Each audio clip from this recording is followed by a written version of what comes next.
دوستو، ایک دفعہ کا ذکر ہے کہ ایک شیرنی نے جنگل میں ایک بچے کو جنم دیا اور جنم دینے کے بعد وہ اسی جگہ پر مر گئی۔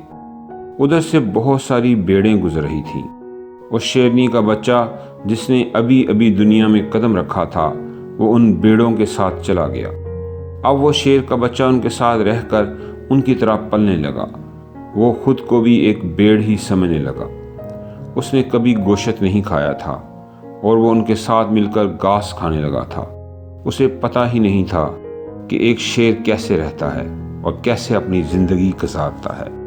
اسے تو یہ بھی نہیں پتہ تھا کہ وہ ایک شیر ہے، کیونکہ اس کے چاروں طرف بھیڑیں ہی بھیڑیں تھیں اور وہ ان کے ساتھ ہی جی رہا تھا۔ وہ کبھی شیر کی طرح نہیں دوڑا تھا۔ وقت گزرتا گیا اور وہ شیر کا بچہ ایک نوجوان شیر بن گیا۔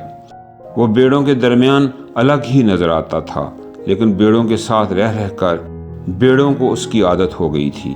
ایک دن ایک بوڑھے شیر نے بھیڑوں کے جھنڈ پر حملہ کر دیا۔ جب اس بوڑھے شیر نے اس نوجوان شیر کو دیکھا تو حیران ہو گیا۔ اسے اپنی آنکھوں پر یقین نہیں آ رہا تھا۔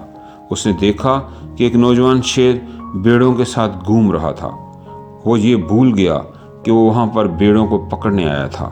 اس نے اس نوجوان شیر سے بات کرنے کا فیصلہ کیا۔ وہ اس سے پوچھنا چاہتا تھا کہ یہ سب کیا ہو رہا ہے۔ اس نے بھیڑوں کے جھنڈ پر پھر سے حملہ کیا اس شیر کو پکڑنے کے لیے۔ بھیڑوں نے جیسے ہی اس بوڑھے شیر کو دیکھا وہ سب اپنی جان بچا کر بھاگنے لگی اور وہ شیر بھی اپنی جان بچا کر بھاگنے لگا۔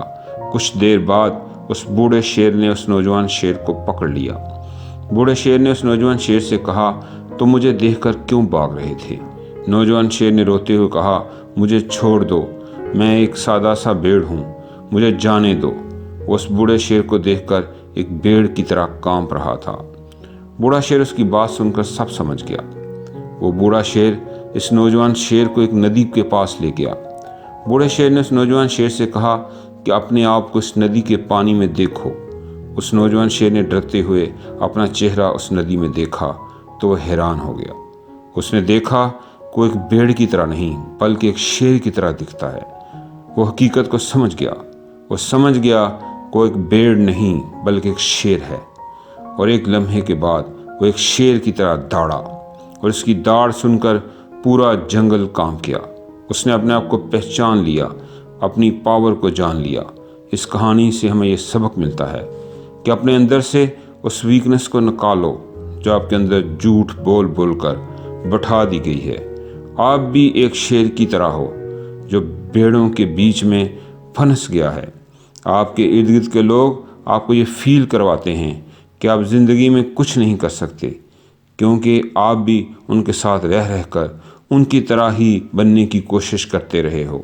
آپ کو اس بھیڑ سے الگ رہنا ہے، اپنی قابلیت اور اپنی پاور کو پہچاننا ہے، اور جس دن آپ اپنی ایبلٹی اور پاور کو پہچان لو گے، آپ کو شیر کی طرح دوڑنے سے کوئی بھی نہیں روک پائے گا۔ کوئی بھی آپ کو زندگی میں کامیاب ہونے سے روک نہیں سکے گا۔ اگر آپ کو یہ کہانی اچھی لگی ہے تو اسے دوسروں تک ضرور پہنچائیں اور چینل کو لازمی سبسکرائب کریں۔